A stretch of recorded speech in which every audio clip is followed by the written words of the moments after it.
पाहिजे. जगामध्ये अत्याचाराचे म्हणजे पापाचे 3 प्रकार आहेत. किती? 3.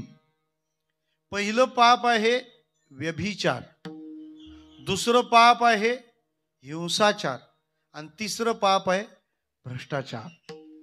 आणि या तिघांना नामशेष करण्यासाठी जगात दुसऱ्या कोणातच ती क्षमता नव्हती. ती क्षमता संत घेऊन आले. म्हणजे जगात जेव्हा व्यभिचार वाढला तेव्हा संत पुढे आलेत. जगात जेव्हा हिंसाचार वाढला तेव्हाही संतच पुढे आलेत. आणि जगामध्ये जेव्हा भ्रष्टाचार पुढे आला तेव्हाही संतच उभे राहिले. मी आपल्याला ह्या सगळ्या गोष्टी संतांच्या जीवनात नेऊन दाखवू शकतो. विठ्ठला विठ्ठला विठ्ठला विठ्ठला विठ्ठला.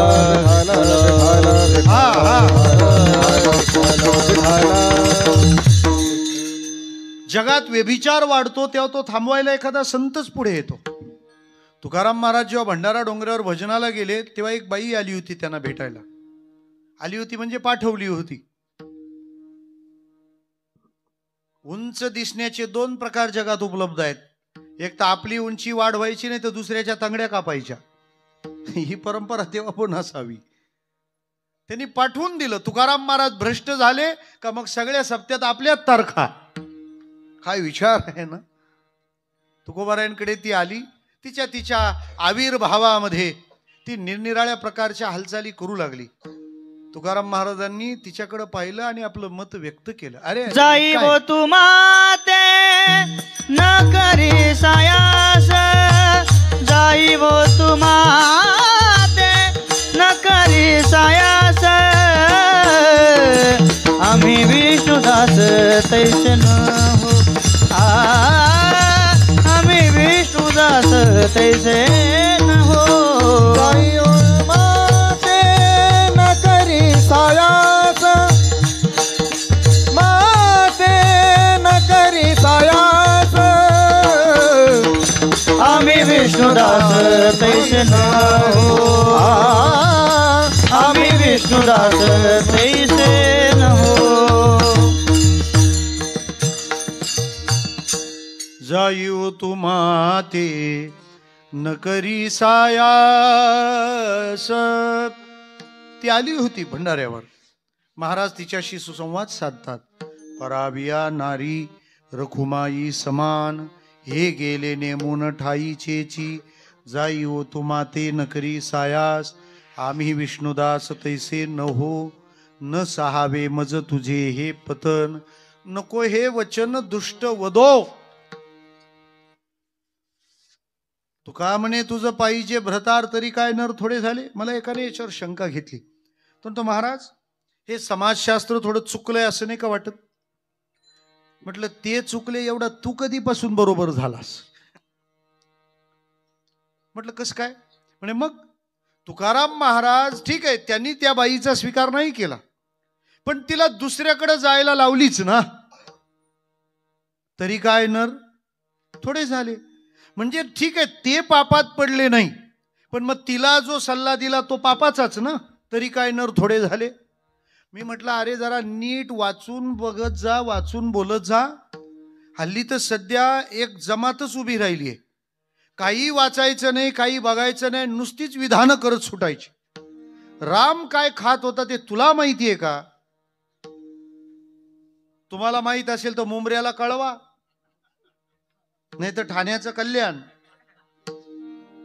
राम काय खातो तुला माहितीये का. राम काय खात होते. बरं असं बोलतच राहिलं पाहिजे. बोलणारच. जित्याची खोड आहे, मेल्याशिवाय जायची. विठाला विठाला विठाला विठाला विठाला विठाला.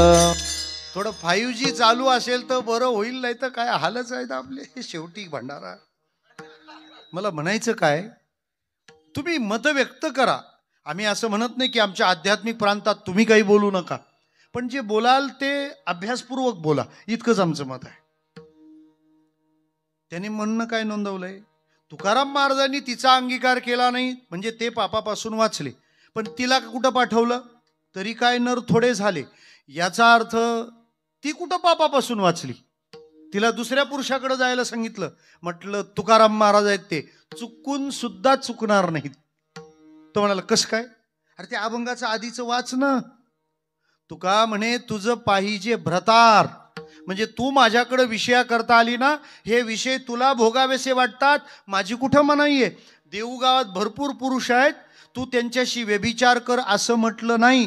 तुला भ्रतार पाहिजे म्हणजे तू पहिले लग्न कर. विठ्ठला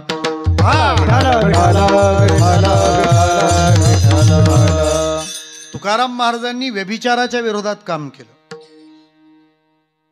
रस्त्यात आलेल्या माणसाला कुऱ्हाडीचा धाक दाखवायचा, त्याच्याकडचे पैसे काढून घ्यायचे, नाही दिले तर त्याला मारायचं, असं कोणाचं धोरण होतं? वाल्या, मला वाटलं तुम्ही टोल नाका सांगाल. विठ्ठला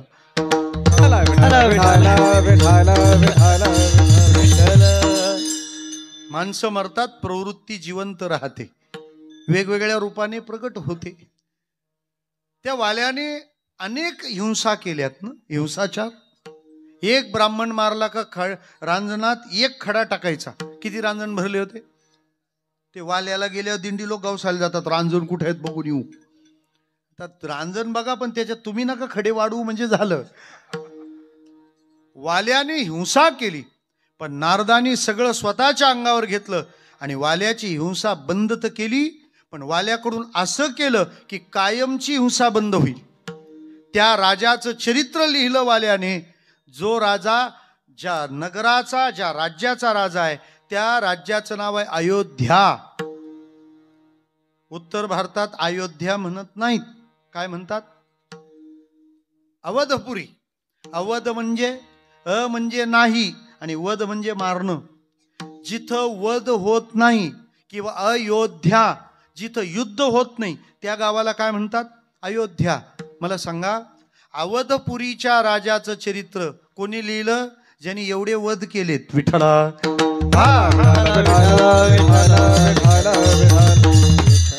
माहिती तीच असते, पण ऐकताना थोडं सावध, मग कळलं अवध. तुकाराम महाराजांनी व्यभिचार बंद केला, नारदांनी वाल्याचा हिंसाचार बंद केला, आणि मला असं वाटतं तीच परंपरा अखंड राहिली. राष्ट्राचा भ्रष्टाचार अण्णांनी बंद केलाय. विठ्ठला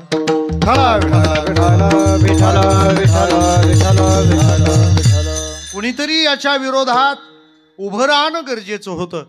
त्यामुळं राळेगण सिद्धी ही क्रांतीची भूमी आहे, ही क्रांतीची भूमी.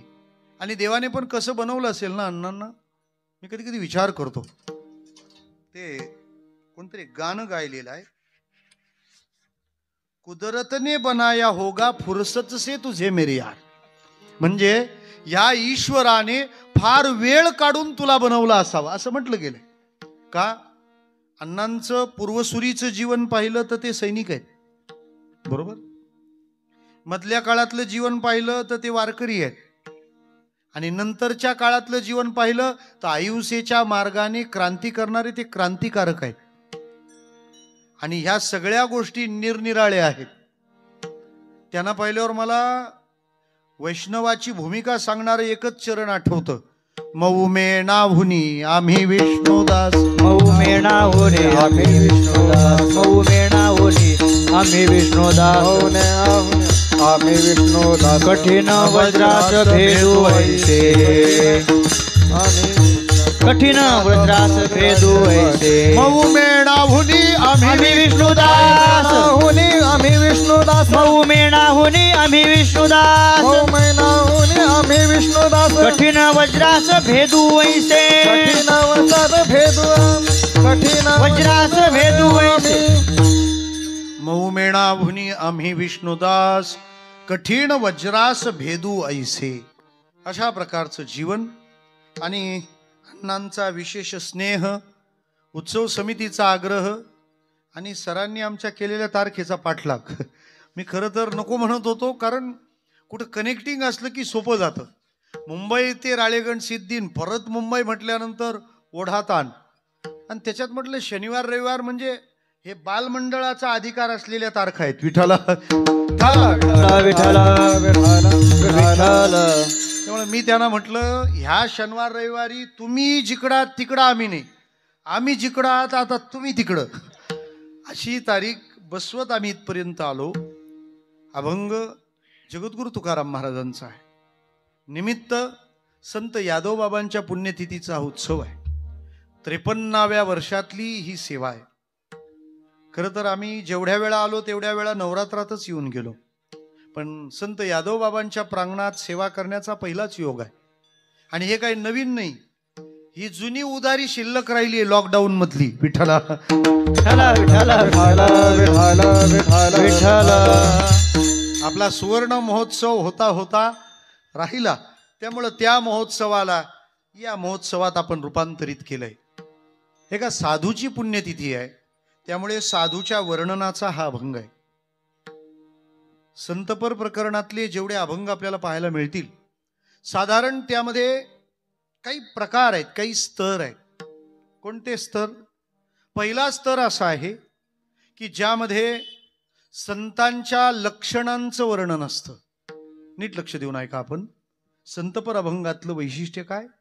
एकतर त्यांच्या लक्षणांचं वर्णन असतं किंवा त्यांच्या सामर्थ्याचं वर्णन असतं किंवा ते संतत्वाला ज्या साधनांनी पोचलेत त्या साधनाचं वर्णन असतं. विठ्ठला विठ्ठला विठ्ठला विठ्ठला विठ्ठला.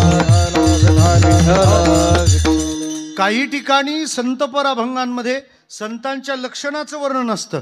भक्ताईसे जाना जे देही उदास भक्त ऐसे जाना जे भक्त ऐसे जाना जे देही उदास भक्त ऐसे जाना जे देही उदास गेले आशा पाश निवारून गेले आशा पास निवारून गेले आशा पास निवारून भक्त ऐसे जाना जे देही उदास भक्त ऐसे जाना जे देही उदास गेले आशा पास निवारून गेले आशा पास निवारून भक्त ऐसे जाना जे देही उदास भक्त ऐसे जाना जे देही उदास गेले आशा पास निवारून गेले आशा पास निवारून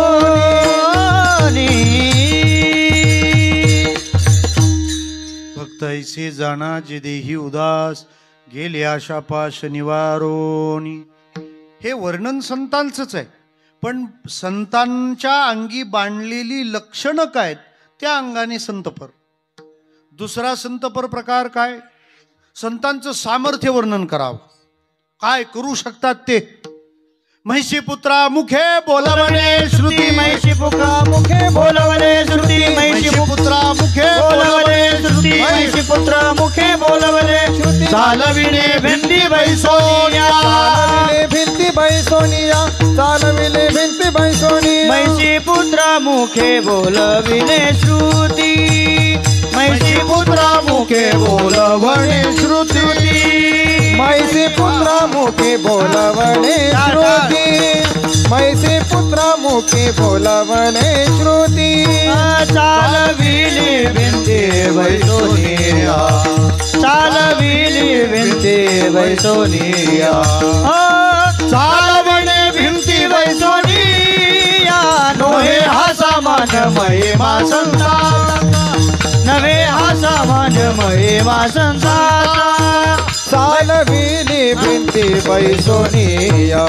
चालविली भिंती बैसोनिया चालविली भिंती बैसोनिया नोहे हा सामान महिमा संतांचा नोहे हा महिमा संतांचा संतांचा गोड गायली चाल. जुन्या चालींचा आनंद छान असतो. इंगळे महाराजांच्या आवडीची चाल होती आणि चालवालच तुम्ही का? भिंत चालवल्याचं प्रमाण आहे. घोडे चालवणारा नक्की चालवेल, कारण हत्ती चालवतो त्याला माहूत म्हणतात आणि घोडा चालवतो त्याला राऊत म्हणतात. विठ्ठला विठ्ठला विठ्ठला विठाला विठाला सोमनाथ भाऊ हे एक्स्ट्रा इनिंग मध्ये धरा. विठ्ठला विठाला विठाला विठाला याला सामर्थ्यातलं वर्णन म्हणतात. संतांच्या अंगी काय लक्षणं असतात, पहिला प्रकार. संत काय करू शकतात, दुसरा प्रकार.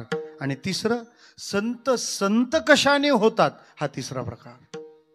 काय साधना केली त्यांनी, काय उपासना केली त्यांनी, की ज्या योगाने ते या भूमिकेपर्यंत पोहोचलेत.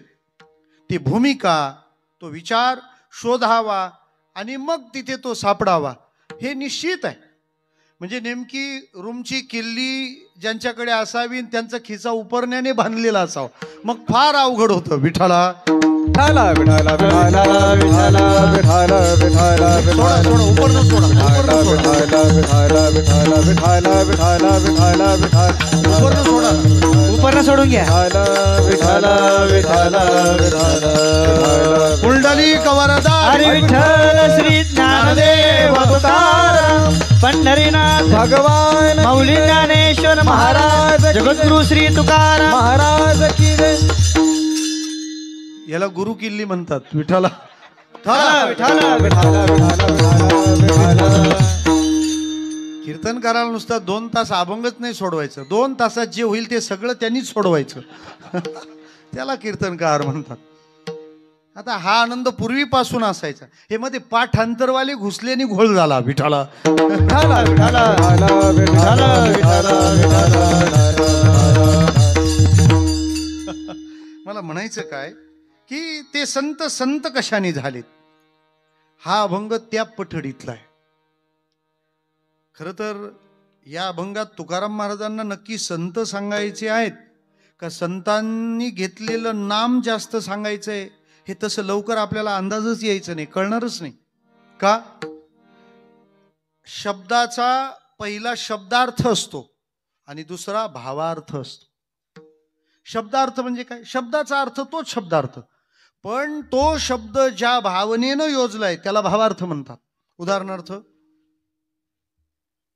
ते थोडस लालसर पिवळसर मीठ असलं तर त्या मिठाचं नाव काय? हा बरोबर, काय? सैंधव मीठ. चांगलं आहे, म्हणजे तुम्ही आरोग्याची काळजी घेणारी माणसं दिसताय. सैंधव. पण मिठालाच सैंधव म्हणतात असं नाही. सिंधू देशातला घोडा जर कोणी आणला तर त्या घोड्याला सुद्धा काय म्हणतात माहिती? सैंधव. मग जर माणूस जेवायला बसला आणि जर त्याला कोणी विचारलं की मला थोडं सैंधव आण, तो घोडा आणायचा का? मग मीठच आणलं पाहिजे, कारण बसलाय कशाला? जेवाय. आणि समजा कीर्तनाला जायला निघाला, पटकन जायचंय, जरा सैंधव आण, मग का मिठाची बरणी नेता? आता घोडा आणला पाहिजे. सैंधव शब्दाचा मीठ हा शब्दार्थ आहे, पण तिथं प्रवास असेल तर घोडा हा भावार्थ आहे. विठाला विठाला विठाला विठाला विठाला विठाला विठाला विठाला. तसा हा अभंग वरवर संतपर दिसतो, पण मला असं वाटतं हा संतपर अभंग मुळीच नाही वाटत आहे, हा नामपरच वाटतो. कारण नाम घेऊन संत संत झालेत हे सांगितलं गेलंय. याचा अर्थ तुम्हाला संत व्हायचं असेल तर तुम्ही नाम घेतलं पाहिजे, यासाठीच हा अभंग आहे. आपण अभंगांकडे फार सांभाळून पाहिलं पाहिजे, त्याच्यातला भाव तो समजून घेतला पाहिजे. एकाने विचारलं, का महाराज हे सुख झाले हो साजनी, त्या साजनी कोण? म्हटलं मला भेटल्यावर तुला सांगेन. विठाला विठाला विठाला विठाला विठाला. अरे त्या 6 जणी नाही, ती साजनी आहे. बुद्धिरूपी सखीला ज्ञानोबाराय म्हणतात, सुख झाले हो साजनी. त्या अभंगांकडे आपण नीट पाहिलं पाहिजे. माझी विनंती आहे आपल्याला, जे अभंग नित्याच्या म्हणण्यातले आहेत त्याचा अर्थ जाणून घेतला पाहिजे, त्यातला भाव समजून घेतला पाहिजे. कारण प्रत्येक शब्दाचे निरनिराळी रूप निरनिराळ्या जागी असतात आणि काही वेळेला शब्द समान असतात, पण त्याच्या भावाची खोली भिन्न भिन्न असते. म्हणजे सांगतो तुम्हाला सोपं, नवऱ्या मुलाच्या आईने नवरे मुलीच्या आईला निरोप पाठवला की आम्हाला अंगठी नको.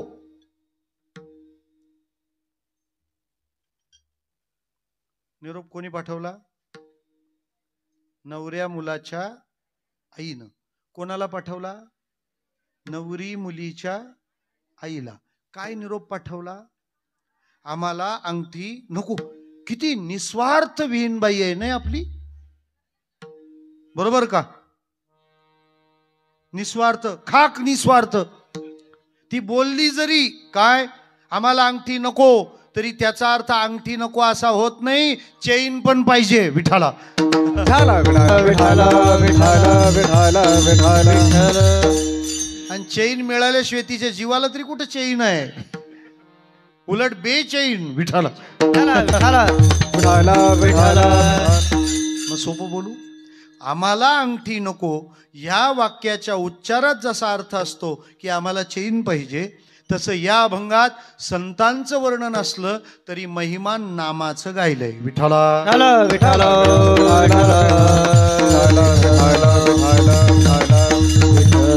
महाराज, नामाने प्राप्त होणाऱ्या अनेक लाभांपैकी एक लाभ जी पवित्रता आहे, त्या पवित्रतेचा महिमा महाराजांनी या समग्र अभंगांमधून विस्तारित करून सांगितलेला आहे. एक. दुसरी बाब, कोणताही अभंग असेल तर त्याचा प्रास्ताविक आणि उपोद्घात असला पाहिजे.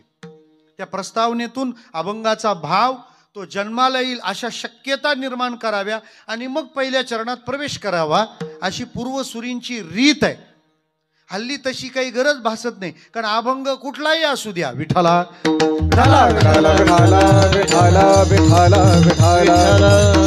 पूर्वी श्रोते एवढे चाणाक्ष होते ना, एक दृष्टांत जरी उगाच सांगितला तरी लोक म्हणायचे विषयांतर झालं. आता तर अख्खा अभंगांतर चाललंय विठाला.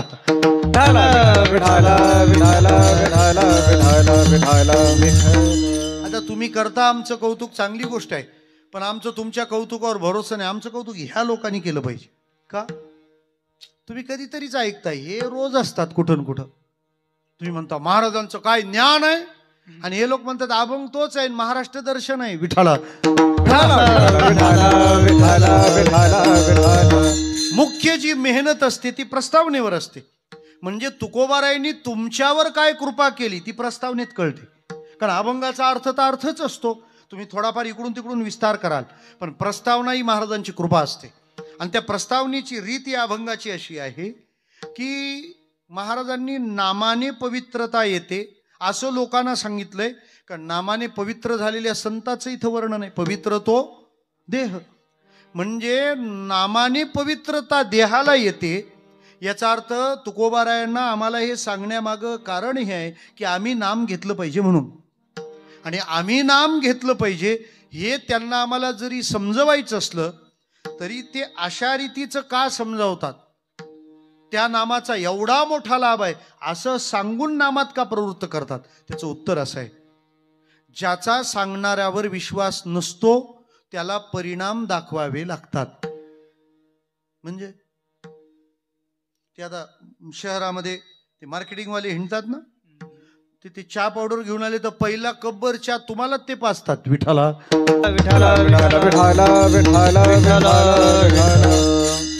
तुम्ही जर काश्मीरला गेलात ना, जा आता 7-12 पण नावावर होऊ शकतो विठाला. सप्ताह पण करू, आता काहीच अडचण नाही. त्या काश्मीर मधलं प्रसिद्ध पेय आहे, आता वरच्या खिशात ठेवा विठाला. म्हणजे दोनदा ऍडव्हर्टाईज नको. पण मला आवडलं बा, इतका विश्वासू माणूस पाहिजे. कारण का इतक्या व्यापात सुद्धा चावी तुमच्याचकडे दिली आहे विठाला.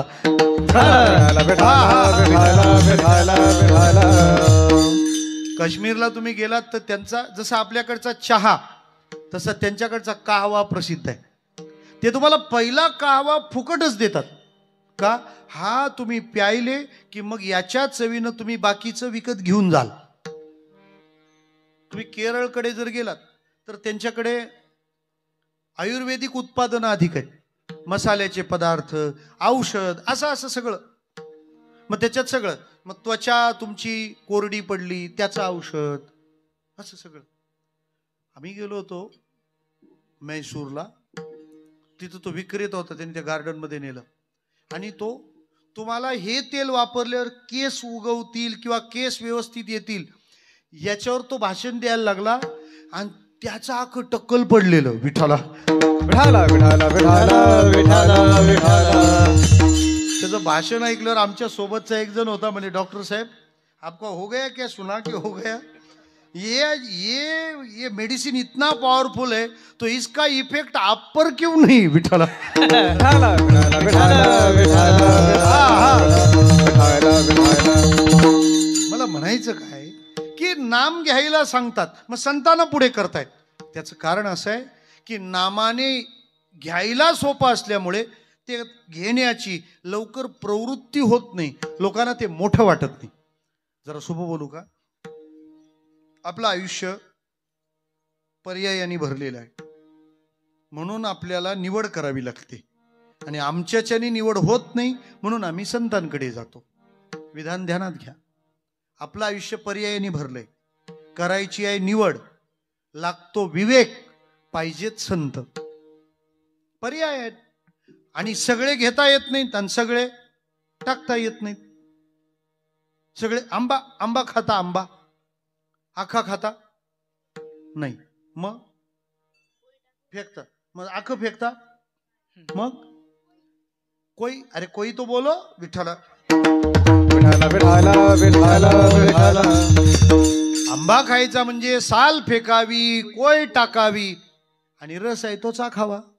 सगळं घेता येत नाही, सगळं टाकता येत नाही, म्हणजे पर्याय आले की निवड करावी लागते. एक जण लग्नावरून डायरेक्ट कीर्तनाला आला आणि मग त्याच्या लक्षात आलं 1,500ची चप्पल कीर्तनात आणली, हाऊ रिस्क.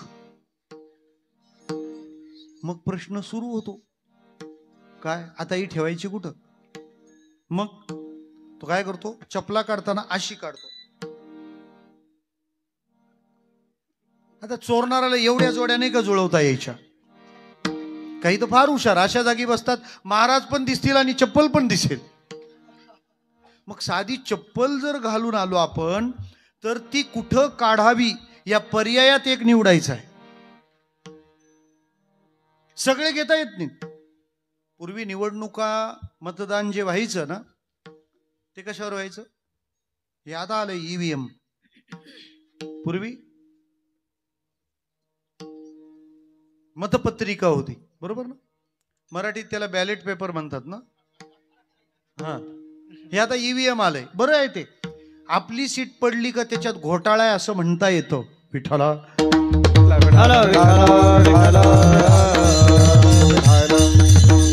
मग तो एक शिक्का मारायचा. आणि पूर्वीचं मतदान म्हणजे काय, तो मतदार बाहेर आला का उमेदवार अडवायलाच, कोणाला दिलं सांग. काय लोकशाही आहे. एक जण असा आला बाहेर आणि त्या पायरीवर उभा राहिला. उमेदवारांनी येऊन विचारलं, काय रे कोणाला मतदान केलं? तो म्हणतो, आपण कोणालाच नाराज करत नाही. काय केलं? सकळाशी येते आहे अधिकार, दिले सगळ्यांना टेकून. आता मत ग्राह्य राहिलं. म्हणजे पर्याय आले तर निवडावं लागतं. सगळं घेता येत नाही आणि सगळं टाकता येत नाही. हा, तुम्ही पर्याय सगळे अभ्यासू शकता, 100 मुली बघू शकता, साखरपुडा एकच करायचा. विठाला विठाला विठाला विठाला विठाला विठाला विठाला. मग अनेक पर्याय आहेत, आम्हाला निवडता येत नाही कारण निवडी करता विवेक लागतो आणि तो विवेक मुक्कामाला संतांकडे. संत तेथे विवेका असणे की जी, ते सांगून देतात. मग आपण फक्त ऑप्शन ठेवायचे, सुख का दुःख. मग मी त्यांना विचारलं, ते म्हणतात काही नाही, मज लागी दुःख व्हावे ऐसे कोणी, सुखा लागी करशी तळमळ. आपल्याला सुख पाहिजे, मग सुख का दुःख, काय पर्याय निवडाल? सुख.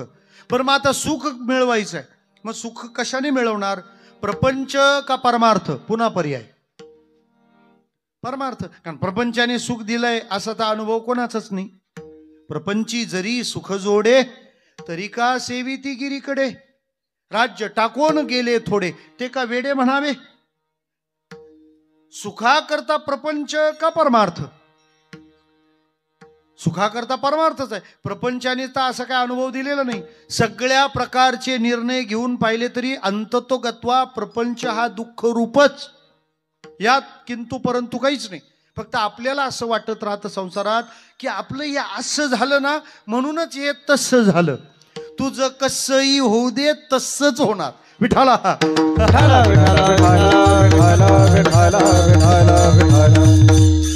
हे असं कसं तसं कळलं ना, सांगतो ना तुम्हाला. हे असं नव्हतं व्हायला पाहिजे होतं, ते तसं व्हायला पाहिजे. कसंही होऊ दे तसंच होणार. जो माणूस एकदम बारीक आहे ना तो दवाखान्यात जातो का? जाड ते जिमवाले